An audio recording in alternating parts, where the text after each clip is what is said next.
There is no nobility in poverty. I have been a rich man and I have been a poor man, and I choose rich every fucking time.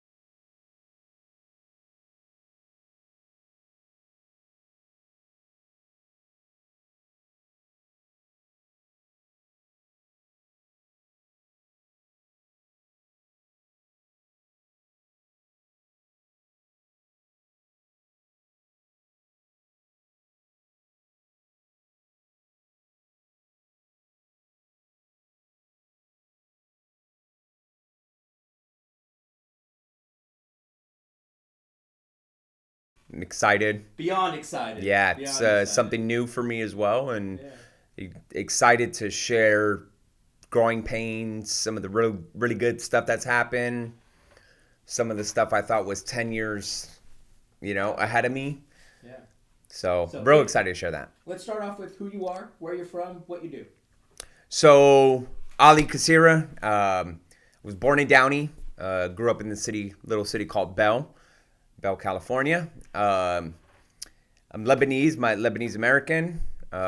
My mother was second generation, father was first generation, so I kind of got the best of both worlds. Very old-fashioned Middle Eastern mindset of be proud of your name, be proud of where you come from. But I respect my father a lot because versus most other, old-fashioned type, not to single out Middle Eastern, but when we have old-fashioned qualities or things that we have about us, he was still open-minded and always reminded me, always remember where you live, and you live in a very diverse community.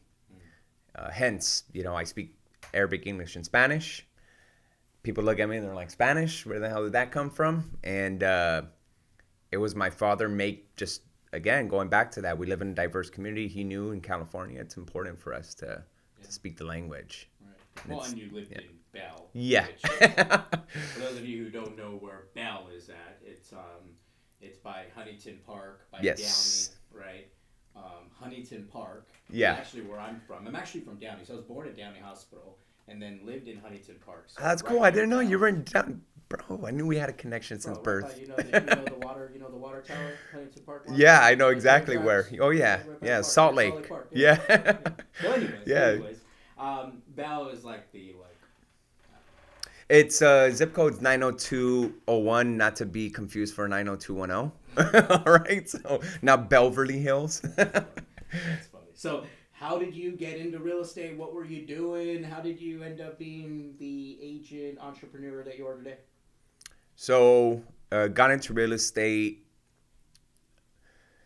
Been in real estate 5 years. This is my fifth year in the business. I'm 31 now.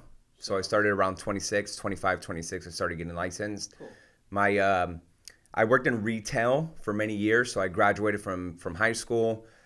My father owned businesses. We still have family-owned businesses that run in Santa Ana, California. And my dad, it was 2009 when I graduated.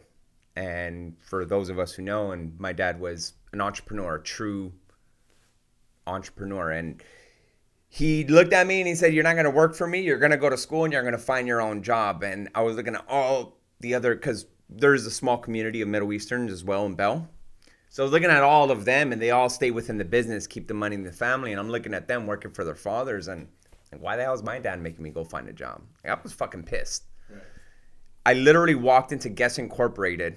I worked for Guess for almost 10 years afterwards. But I walked in the day before Black Friday. I didn't even get interviewed, dude. They just needed a body to put by the sales section. I gave my application. She didn't interview me. She said, come to the back. She started putting in my HR, started putting all my stuff in. And the very next day, gave me a walkie-talkie, said, stand here. If you see somebody stealing, just say something. And that was it. And then that turned into a career. And I was just seasonal. I ended up getting, they kept me as an employee. I was an employee for a year and a half. Wow. Then I got promoted to an assistant manager, then a co-manager. So by the time I was 25, I was fortunate enough to be where a lot of my peers were in their mid-30s, mid-40s. So had a little bit more of an elevated mind. But As a manager, I guess. As a manager, I guess. Yeah. So to pull this all full circle on how I ended up getting connected with real estate is going back to 2009. My dad would sit down with me, and at the time I was getting paid almost $30 an hour as a manager. Minimum wage was, I think, 11 or 12 bucks, which most people would say, hey, as a 25, 26-year-old, that's good. Right. My dad would sit down with me, analytical, and say, hey, you're making this amount of money. How many hours you work in a week? Oh, 40. Like, oh, but I work some overtime. All right, 45. So this is how much you're making in a year. You want a family one day? Do you want a house? Do you want to be able to do things and go on vacations when you want to go on vacations? You're going to be able to do it on this type of budget, on this type of income you're earning. And he used to tell me, I think you'd be really good with real estate. And I lost my father 5 years ago. He was 53 years old. So, looking back on this, where this is all coming full circle, is when my father passed away and I didn't feel like I had that safety net anymore. I took a leap of faith. I got some life insurance money, and I just said, hey, I'm going to burn the boat. I'm going to live off of this. And that was my father helping me in my next track. It's interesting because even saying it now, like, I feel a little emotional about it. Like when you reflect on it, sometimes we're just moving throughout the day, moving so fast. It's good to slow down in order to speed up, right? Yeah. Well, my condolences to you and your family. I remember when that happened. And so your dad had also owned real estate, and you did or did not know about it? Did not know about it. So how did that happen? Another beautiful thing, and what opened my eyes to what real estate can do. My dad, so for those of you, anybody heard the store Three Hermanos? It's a store in Huntington Park off of Pacific. Not to say that was not the business, but basically we sold Levi's and cowboy boots and cowboy hats. Okay. And that was a real big thing back in the day. Yeah, and absolutely. It's not the same business it was, but my father basically sold Levi's and invested in commercial real estate, industrial real estate. Wow. Did a lot of residential, didn't really keep any of it. But when he passed away, we obviously had things we had to speak about as a family. And to see the investments that he made for me and my siblings to always be able to have, I said I lost a security blanket, to always have something to fall back on. It opened up my eyes, number one, of what real estate can do and the different avenues we can take. And maybe build just a great appreciation for him to teach me what it is to go out and earn $1. Right. Go out and work for it. Right. There was a lot of growing pains through guests too. You didn't know he owned real estate though. Not at all. So he unfortunately passes away.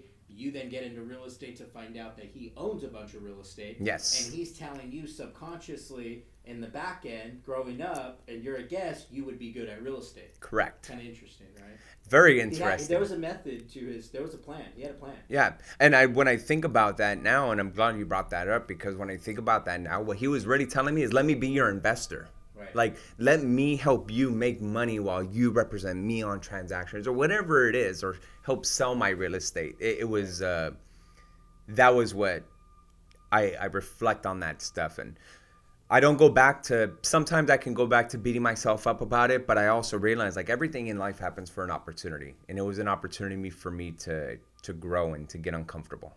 So big. I just wanted to touch on that. So you're at Guess, you're there how many years?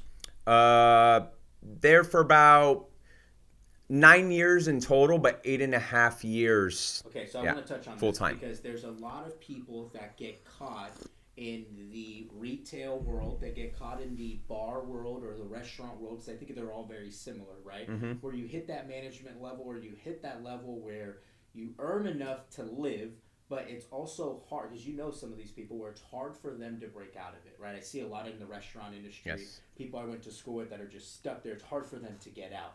How did you do that? How were you able to, I understand the passing of your father, but what was it that made you take that leap? And what inspiration do you give other people that were maybe stuck, I guess, themselves? I reflected on a lot of things, and to allow somebody else to tell me what I was worth, that was the biggest kicker. Like, oh, you're worth $30 an hour. Right. I want to take, I'll be full transparent. The biggest thing for me was like, hey, can I take what I need this specific date till this specific date off, so then I can go vacation with my girl at the time. Like, we were young and I was making good money, or what I thought was good money at least. Like, for me to have to request that time, like, that just didn't sit well with me. For people to tell me no other managers have it, and the politics that happen in corporate America. Right. I'll put it this way. I did a schedule for almost 120 employees during holiday season. That's 120 problems that weren't mine. Right. You know, immature kids that were coming in, 18 years old. Hey, I have homework. I can't make it for this shift. And I'm accommodating. I just decided, hey, they're telling me I'm worth $30 an hour and I'm dealing with all this stress. I'm going to pull myself out of this. I'm going to believe in myself. And all the energy I use for the 120 employees, the mean customers, I'm going to put that towards myself and show people what I am worth. Yeah. I just shifted that energy towards that. Huge. So what I hear you saying is you decided what you were worth versus other people deciding that for you. I didn't want people putting their thumb on me and telling me, putting a ceiling on that. That was my issue too. And I have a hard time listening to other people. It just doesn't work out very well. Yeah. I mean, I'm a hyper analytical guy, so I tend to get paralysis from analysis sometimes. No way. Yeah. Just kidding. All right, so you get into the industry. Walk us through your first year. How many years you've been in the game? Been in the game 5 years now. 5 years. This is my fifth year. Walk us through. So first year you start cold blood. You don't know what you're doing, right? Wet behind the ears. Walk us through it. What happened? All I knew was talk to people, ask people if they wanted to buy or sell. I was even getting my hands dirty doing leases. I had nothing. I literally would sit down in an office. I'd go to my office. I sat in a little touchdown station. Sit in the corner there. Were you at Antero at the time? I was at Antero. That's where, I started with the mom and pop broker for like a couple months who was guiding me while I was getting licensed. Okay. And then I knew a guy at the gym who knew a guy who invited me to go do like over role playing scripts. Or I reached out to Homeboy and I'm like, hey, dude, do you mind if we go over some scripts? So again, getting uncomfortable and making that phone call. Then I ended up getting, obviously, I didn't know I was being prospected at the time, but Oscar and Jason were like, hey, we're going to bring you on board. So I went there. I would cold call from like 9 a.m. I kid you not, till like 8 p.m. Heck yeah. Nothing else to do but make phone calls. And I used to get angry, dude, when people would hang up on me. Angry, bro. You take it personal? Yes, I would take it super personal. There was a guy like next to me be like, oh, look, the Arab fuse going off. The Arab fuse. But you learn those things. That comes with business maturity, too. It's not personal. Just, right. We got to put ourselves in the other person's shoe. 100%. So that's what I did. First year, did 12 deals. Made $120,000. Not bad. That was your first year? That was my first year. Not bad. And keep in mind, I went 6 months with not one transaction. Okay, so you got to talk about that. So you started, walk us through, so that year sounds great, right? People hearing that, like, oh, screw you, 100, right? But, yep. but how? Because I remember that. I remember month 5, you not having anything. So explain that. Nothing. Month 5, opened up my first escrow on month 6. Which also is in turn literally, and God, the universe, whatever you want to say, works in mysterious ways. That was literally my last month of reserves that I had. Like the last month of reserves. And I opened my first escrow that day. Kind of funny how that Or that month. And ended up closing it. So you're cold calling every day? Cold calling every day. I would go door knock. Monday through Friday? Monday through Friday. So just What was your schedule? All right, yeah. 8 to 12. Okay. Cold calling. Okay. Or I would do role play in the morning from I think 8 to 8:30. 8:30 to 12, I would call. Then I'd go to lunch for an hour from 12 to 1. Then I would go door knock from like 1 to 3 or 1 to 4. And then I'd go back to the office. I would do one of two things. I would host an open house during the week from like 4 to 7. Right. And then just cold call from the open house. Or I would just go back to the office and just cold call. Yep. Just ask people for business. Yep.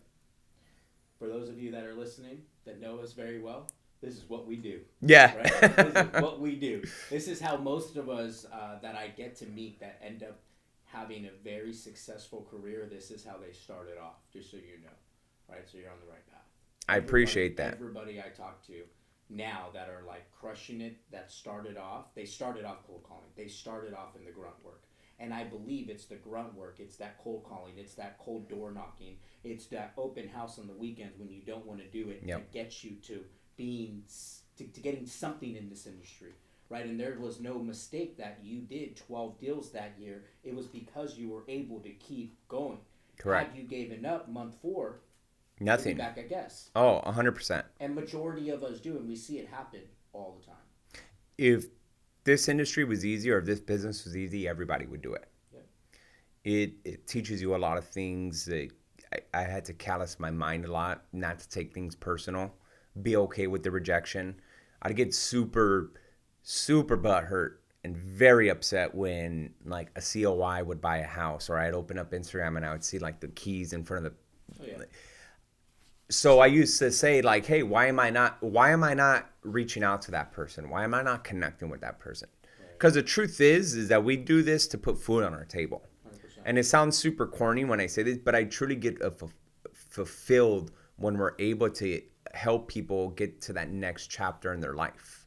Right. You know, and it's a breath of fresh air. For some people, it's distress. For other people, it might be, just I need to upgrade, I need to downsize. That's where being a hybrid agent, getting connected with you guys has made a huge impact on my business. So year 1, you do 12 deals. What does year 2 look like? Keep in mind, full disclosure on this, I'm not a tax expert, but save money for your taxes, okay? Because nobody told me we had to pay taxes and you make $120,000. And No one decided yeah, to tell so I spent all the money, and like when tax season, taxes came, I didn't have the right guy. I ended up owing like 30 or 40,000. I'm like, I only made 120, had very minimal write-offs, but save for taxes, speak to someone. And that's what also opened my eyes to getting connected with other people. It's like, hey, we can make money, but how do we utilize this money? How do we keep ourselves financially afloat? Because a lot of the money is going to come in. It's easy to just spend it. 100%. Still trying to figure that out. I think it's constant and never ending. Right. Where you put your money. But second year, did 16 deals. I started a wholesaling second year. That's when I started getting into wholesaling. Okay. So you did 12 deals. 12 deals. This was 2018. 2018. 2019, you do 16 deals, pandemic hits. No, 20. So I got licensed in 2018. So from 2018 to 2019, Okay. I was working and doing guests. Okay. Then 19, full year, all in, nothing, 12 deals. 12 deals.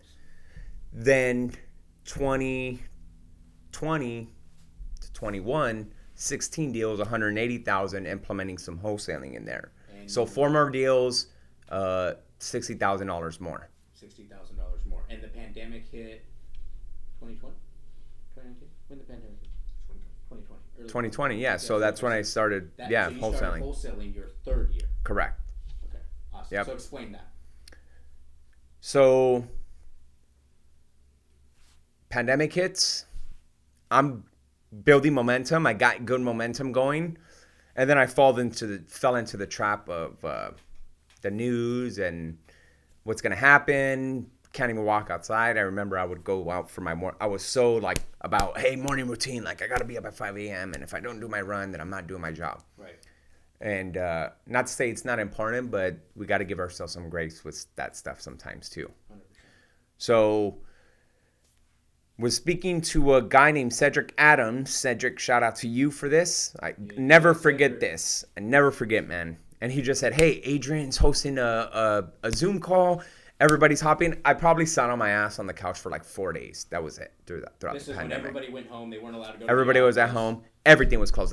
Full closure. Yep. Pandemic, 100%.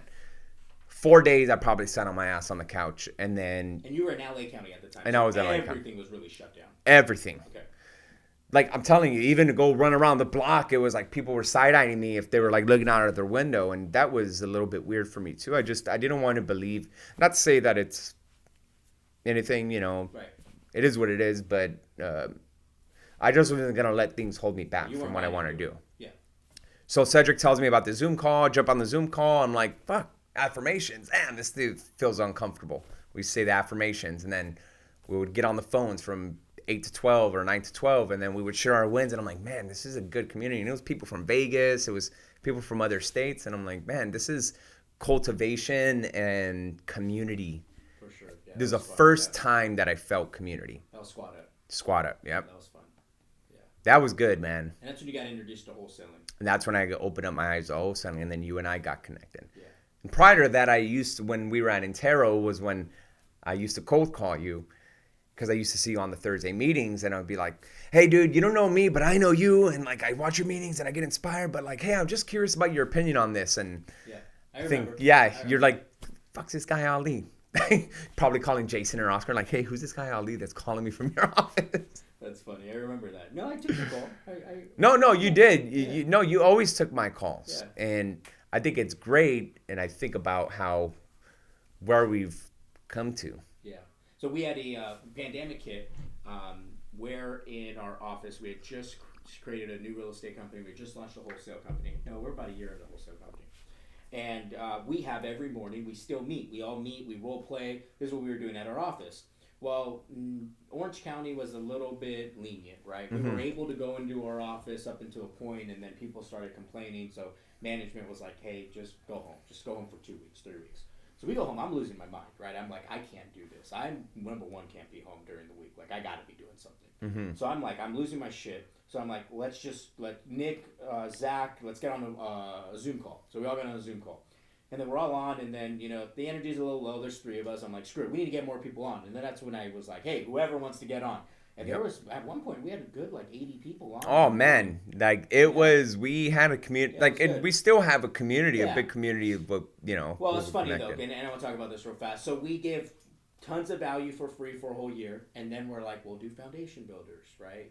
There's an amount of money behind our time. We'll charge $199, right? We're not asking for a lot of money.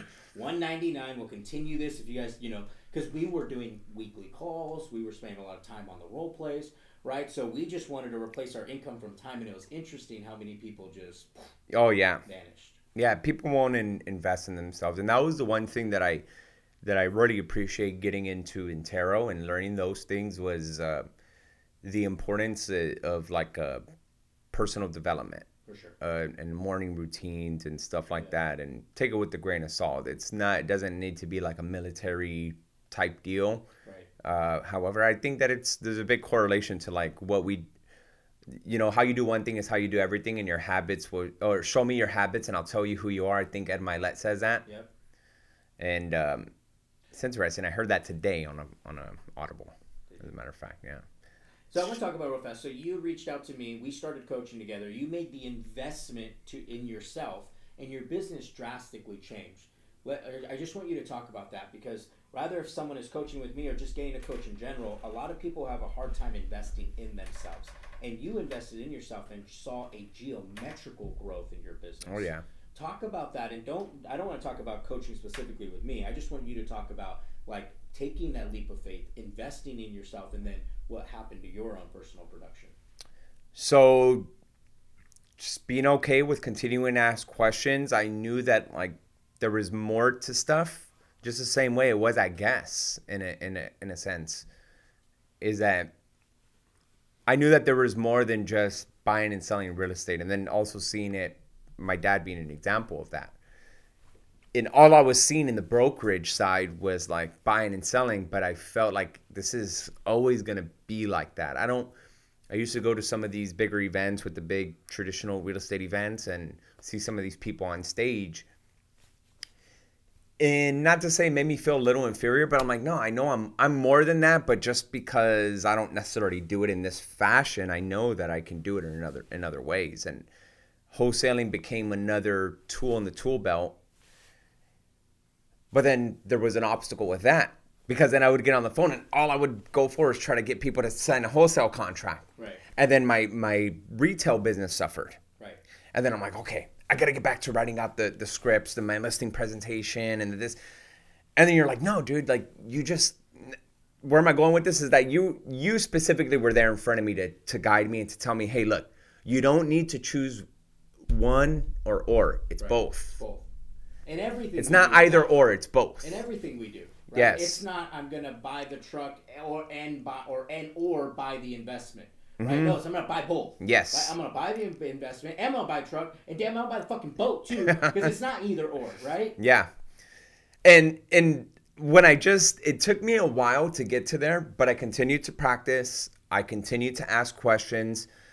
I would come through some type of growing pain. I would write it down in a notebook, and then when we would have our weekly calls, I'd be like, hey, dude, things as much as like, hey, are you counting your contacts for, if you're doing a follow-up call, are you counting that as a contact? Because certain people say it's not a contact. Some people say just keep it simple, Ali.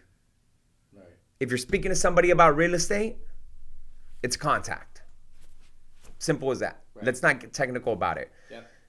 It's a numbers game. It truly is. But when we keep things simple, things flow to us. For sure. So go back to, so you're working buyers, sellers, you see the wholesale, talk about that. Like, how did your business start to transform? And then most importantly, because this is money time, what happened to the money, right? How did the money increase? Okay. So again, started having these conversations, knew that I had wholesaling in my tool belt now.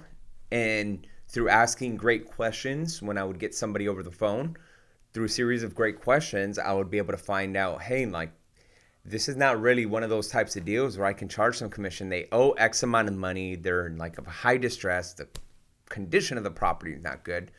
So then I would reach out to Nick Ramirez and collaborate with him and say, hey, look, I got this client. I don't really know what I'm looking for right now, but where do we need to be with this in order to make this deal work? And I've been blessed to be able to have great communication skills and great rapport skills. So I would go back. I would get it under contract. Hey, Adrian, do you got the contract that I can use? Yeah, I'll send it over to you. And then I would call Nick, hey, what portions of the contract do I got to fill out? And I just started learning that. My first wholesale deal, I actually sold you that property over on 7th or 6th. That one, I think I made 45 on the one deal. Yeah. Oh, no, 35 on it. Yeah. 35 on that one. On the one deal. And I had a paycheck from Guess in my drawer. And I looked at that, my year to date in December was almost identical to the one paycheck that I made from wholesaling. And the year before you did 12 deals, how much money did you make? 12 deals, 120. 120. Next deal. You did one deal at 30. So that's a pretty good portion on just one wholesale deal. Correct. So What I didn't. was your biggest check up to date, year to date, up until that point? Was that the biggest check? Yeah, that was like by far the biggest check. Like the most amount of money I've seen on one little piece of paper ever. That's awesome. Not even checks that I wrote to myself because I wasn't even thinking that big at the time. Right. Like Jim Carrey, I think wrote himself $1 million check. Yeah, so did I. Yeah. You know, those are great things to do, tools. Yeah. So second year did 16 deals, 180. Third year, which was I did 24 deals, made 350,000. That was So you went from 12 deals at how much? 12 deals at 120, 16 deals at 180, 20, 24 deals to 350. So you doubled and a half your income. Yes. When we got hooked up and you started implementing the hybrid Wholesaling. system, you started changing up the system. Yep. So talk about that real fast, right? Because a lot of us think that, and you briefly talked about it, but a lot of us think that when you start to build a wholesale business, you give up your traditional business. And we talked about you having both, right? But how did you do that? It's one thing to explain that. It's one thing to hear that. It's one thing to hear, oh, okay, he went from this to this, but how? How do you do it, right? Because me, an outsider looking in who doesn't know how, that's always the question. Yeah.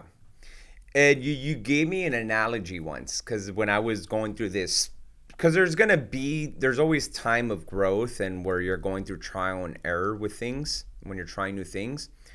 You use and I was telling you, hey, I keep coming across these things, but they're not necessarily wholesale deals. Are they retail? How do I pivot on that? And you use the analogy of a vehicle. You said, hey, you go and you buy a car, you want the car to go a little faster on there, you throw an exhaust, that's wholesaling. If you want it to go even a little bit more fast, put a wing on it, and then that's your sub 2 or your burrs, or you use the 9 degrees of wealth is essentially what you told me. Right. Which, I'm sure you'll explain what that is exactly. Yeah, I'll explain it. Yeah. It's not the wing. Yeah. So to go back to how did I do that? I would just say, hey, I'm gonna get this deal under contract. We'd sell it. I'd make a wholesale fee. I would get listings back. What did that do? That helped me in my retail business as well. Right. It doesn't mean that I was while doing all of this, I was hammering my database. All the people I knew, people I'd open up on Instagram and say, damn, like I need to start reaching out to more of these people. Huge.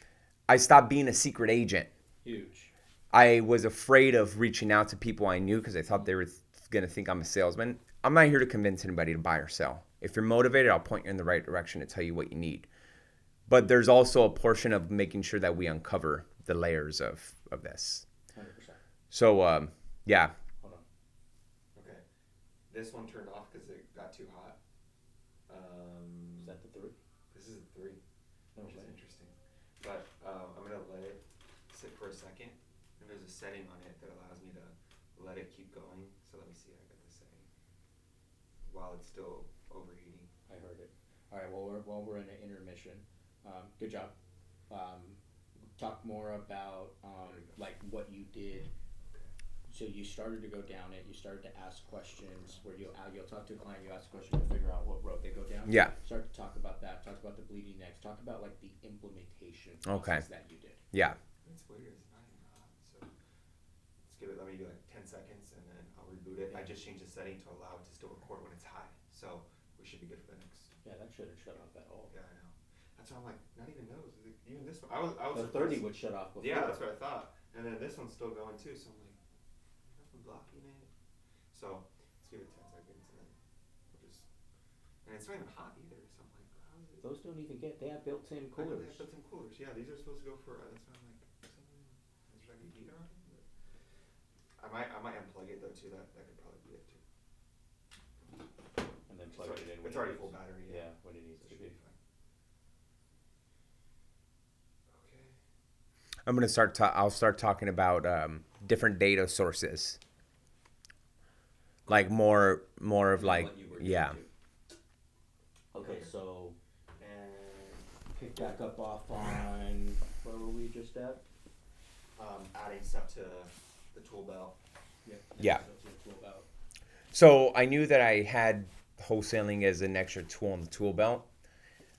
So I also had it to start pivoting just like that vehicle and adding the exhaust and the wing. It was also the people that I was reaching out to. While I was started reaching out, I wasn't calling expireds anymore, which it was almost every time I spoke to somebody who was an expired, knew I was reading a script. Yep. Like, you just told me the same thing the 15 other guys just told me. Yep. Same exact questions. Yep. And I'm just like, okay, something needs to change. It's not me. It's just not me. So started changing data sources, reaching out to people who more so needed to sell, not just wanted to. Huge. Because for me, I know me, I'm going to do my business with integrity. But there are other scumbags out there that take advantage of people's situations in that sense. For sure. But if I could help you to help me to help you, it's a win-win situation all around. Absolutely. So change some of the data sources while at the same time I was changing the data sources to start going for more wholesale and retail leads. I was still reaching out to my database. I was asking for birthdays. I was asking for anniversary dates, sending out cards, thank you cards, happy birthday cards. And then that's helped me generate a pretty good referral business from my center of influence, which my peer group, I'm 31, my peer group, everybody's kind of getting into still in the prime, I would say, of their life and starting families. So most of my COI right now would say are buyers, but I'm in this for the long haul. Right. And in the next 5 years, these people are going to be selling, they're going to be sellers. So 100%. I try to think with that abundant mindset. So you change your sources. Most agents are trained to call expired, for sale by owners, canceled, withdrawns. You changed your sources. What changes did you make in your sources? It was calling absentees, out-of-state owners. During the pandemic, there was a lot of people not paying, so there was a lot of absentee owners and absentee owner is someone who doesn't necessarily live at the property. It's more than likely a rental or vacation home. Yeah. So started reaching out to those type of people. Really I started calling pre-foreclosures, but the conversation wasn't, hey, you're going to lose your house. How can I help you? It was more, hey, would you be open to an offer or considered selling your property? Right. Well, yeah, I have considered selling. And then through role playing, continuing to be part of a community, and people are going to push you to continue to get better, ask great questions. Then I would figure out, hey, let's sit down. And when we sit down, I can tell you what I can get you on the open market charging commissions and what your bottom line number looks at like this. And I can also tell you what our investors are willing to pay and buy the property as is with no commissions to show you what that bottom line number is. I'm not here to tell you one's better than the other. Let me present both options to you and you see what's best for you. There's a pro and con of each one, and I'm happy to go over that when we meet.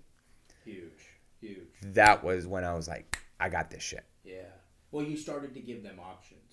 Right, and people like options. Yes. I remember us having this conversation, right? People like options, and one thing that I found is a lot of real estate agents, they call themselves professionals, but yet they don't understand all of the real estate game. Mm-hmm. They don't know what a seller finance is. They don't know how to put a seller finance together. They don't even know how to verbally express what a seller finance is to their client. But yet you call yourself a real estate professional. That doesn't make any sense to me. Right, that's like a dentist who only knows how to clean your teeth. Right? Correct. But he calls himself the dentist. Yeah. Right, but he doesn't know how to fix cavities, and he doesn't know how to fill. He doesn't know anything else besides cleaning teeth. Right, you're not a dentist. You're a teeth cleaner. Mm-hmm. Right, so let's be honest. You open the door and you are a listing agent. Right, you're not a true real estate professional, because if you were, you would understand all the different facets of real estate. Exactly. And when you started to understand that, your business started to drastically change. But what happened with the connection to the people? Because I don't think enough people talk about that.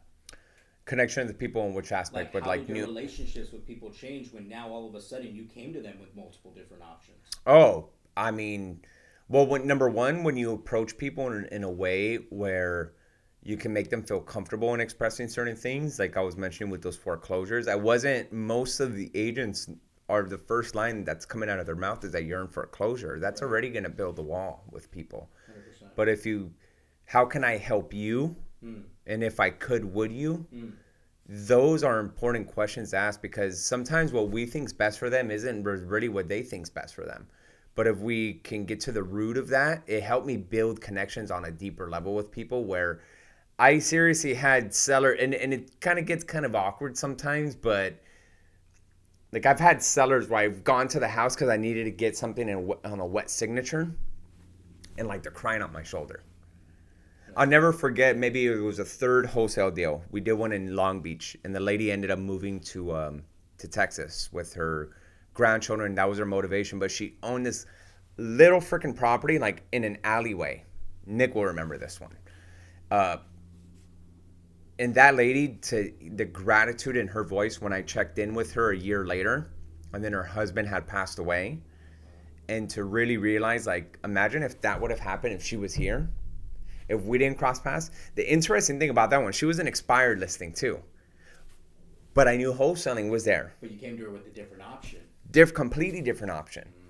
And I remember I shared that win with you, and you're like, damn, from an expired? Like, don't they normally want the most amount of money? Well, for the most part, yeah, but we just got to get to the root, cause. So how did that... flip wasn't expired. That's... When we can get on a different level with people, 100%. But we can even get away from the conversation of just real estate, because real estate there's a lot of life that happens in real estate. For sure. So that's what's helped me, and just staying connected. Yeah. And then you ask it for referrals. Closed mouths don't get fed. That's big. So you, year 3, you're starting to do wholesale. You're starting to change up your script. You notice that you're offering more solutions. Your income, if not doubles, close to quadruple or close to triples. Walk us through year 4. Year 4, which was last year, was 34 deals. Hit 400. Strong. So and it wasn't. Last year was a little challenging too. Last year was a little challenging, and you and we had conversations about that, because I'm like, we're getting towards the end of where I think we were like in the beginning of the fourth quarter, midst of the fourth quarter. I'm like, dude, like, I'm not going to hit my goal. I'm not going to hit my goal this year. My goal was 500. Right. I remember. And you asked me, okay, exactly what we're doing right now. You're like, okay, so you made this your first year. You made this your second year. You made this. So dude, like, you're already like this year to date and you're beating yourself up. Like, hey, dude, give yourself some grace. What are you bitching about? What are you bitching about? But there has to be a sense of still chasing a carrot, For sure. but not being complacent. But you also didn't just. You also, I mean, okay, people look at that and go, well, he didn't quadruple his income his 4th year. No, but you also had some massive personal things that happened. Yeah. You bought a house. Yes. Baby girl came. Baby girl. Right? Got married. Thank you. I got a 8-month-old Layla Amira. Little beautiful girl. That was a blessing. I got married. I bought a house. So that was 8 months ago, so your girl was pregnant, 8 plus 9 is 17 months ago. Yes. So it was right in the middle of it. Right in the middle of it. You have a pregnant woman, pregnant wife. Knew I was going to have a baby. Like, I just didn't know what the heck to expect. Like, I still sit here right now as we speak, and I'm like, fuck, how am I doing it? But you want to know what it is? It's just having faith, man, in a belief that, like, hey, I'm meant for this. So good. This is for me. Good. Well, and I want to talk about this because you didn't quadruple your business, but beautiful things happen in your life. And when you start to give yourself grace, right? Okay, maybe I didn't make the money I wanted to make, but I started a family. I bought a house. And you can't put a dollar sign to that. No, right? not at all. That's worth more than $1 million. That's worth way more than that $500,000 goal that you set for yourself. So the fact that you're able to acknowledge that and give yourself grace is huge. For all of us out there, we all need to learn to give ourselves grace. Right? Yeah. We all need to learn to stop and say, you know what? I need to not be so hard on myself, right? I'm grateful for where I'm at, but I am so eager for more. Yes. Right? Good mentor of mine told me this. He said, everything we want is available to us. We always have to ask ourselves, are we making ourselves available to what we want? So good. We can sit around and bitch and complain about we want this or that, but are we really doing the things that we need to do? Are we picking up the phone and calling the people we need to call? Waking up on those mornings where we really don't want to wake up. When I walk into the house and my baby girl's like eyes light up and she knows it's dad walking in, indescribable feeling. Cannot put a dollar sign on that. Yeah. And, I aspire to continue to grow. There's some other stuff. So I got married, bought the house. My wife had a beautiful baby girl. Not to mention my wife was a cancer survivor and was always told she'd never be able to conceive. Wow. She had leukemia from the age of 3 to 15. And, she's now, we have a beautiful, healthy 8-month baby girl. And I'm kind of throwing digs about not being an only child. She's not feeling it right now. She's like, yeah, you're not taking care of the baby all day. You're at work. So, I would like one, but I think all timing is perfect when the right time comes. Sure. I also added some stuff to my business. I got an assistant. I brought a buyer's agent on board. So there was a lot of little things that I was doing. Mm-hmm. Walking properties to go take photos, hosting open houses, showing buyers properties and, Riverside County, and we live in LA. I was able to delegate that work, and granted, while I was paying others, I still continue to increase my income. Yeah. So talk about that real fast, because a lot of people hear that, right? And they say, well, when is the right time to hire an assistant? When is the right time to bring someone on to help me? When did you know it was the right time for you? When I found myself entrenched in a whole bunch of administrative stuff throughout the day. What do you mean? I just paperwork, going through, dealing with the transactions, like the technicalities, the tedious things that happen in a transaction. I think it's important for us to keep a pulse on what's going on in the transaction, stay in communication. But we don't need to be necessarily the ones making the phone call to tell the client to schedule the home inspection for our buyers or to confirm if a wire's been sent in. Let's delegate that to some other people. And when I realized it was when it was such a big growing pain of mine because I had such a hard time trusting other people to do it. Mm. But when I found myself after my morning prospecting and I would go on my lunch, come back at 1, and then I was doing administrative stuff till like 3 or 4 o'clock, and it was taking me 3 hours to do that stuff, where I could have just do 1 hour plus another 2 hours of doing what I'm ready to get out, which is talking to people. Right. That was when I realized I needed to hire someone. Good. I like that. I hope someone's listening and goes, yeah, that's me right now. Right? Because once we get to a certain amount of hours where we're stuck in admin work, and it's taking us away from sales. Yes. We're the assistant. Right? Yep. And now you're making, and we had this conversation, now you're the one making $9 an hour, $12 an hour, $13 an hour, whatever your minimum wage is in that area. Yep. Right? And if you can replace that, well, let's think about this. In order to earn $1 million, you have to earn $364 an hour, something like that. Don't quote me exactly, but I think that's what Yep. it is. So every time we choose to engage in activities that are not around $300 to $400, we are one step. We are putting ourselves one step behind becoming a millionaire. Correct. Because now we got to make up for that time. We have to make up for those dollars lost. So that's big. I think that it's constant and never-ending improvement, as Tony Robbins says. Yeah, we were talking about that on the episode with John. It's huge. It's we have to always make sure that we're improving where we can in all facets of our business. Yeah. Well, And if not just business, but in life too. yeah, Right. all facets of our life, and to realize just because you're paying somebody doesn't necessarily mean you earn less, because that was my scarcity mindset that I had before. Say that again. Just because you're paying somebody to do something doesn't mean that you're earning less. You gotta really have a belief and a realization, I'm worth that $365 an hour. Yeah. That's what I don't do this stuff, and it doesn't mean that you're better than it. Shit, if you tell me right now, Adrian, that I had to go and open up some doors or I needed to do some stuff, I'm gonna do what I need to do and get my hands dirty. Oh heck yeah. You know, like I got that within me. It's entrenched. I'm still in the trenches every day over the phone. So it's I'm excited about where I'm at, and I know that there's a lot of room for improvement and a lot of adjustments that we got to make. For sure.